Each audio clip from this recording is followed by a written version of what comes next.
মানবতাবিরোধী অপরাধে মৃত্যুদণ্ডে দণ্ডিত জামাত নেতা এটিএম আজহারুল ইসলামকে মুক্তি দেয়া না তাকে গ্রেপ্তার করে যেন কারাগারে পাঠানো হয় এমন আর্জি জানিয়েছেন দলটির আমির ডাক্তার শফিকুর রহমান।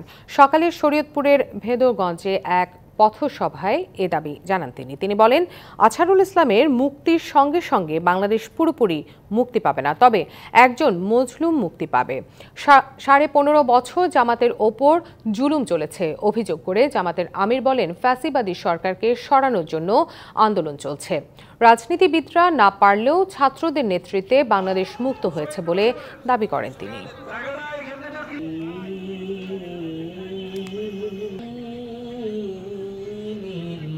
আজহার ভাইকে ভিতরে রেখে আমি আর বাইরে থাকতে চাই না।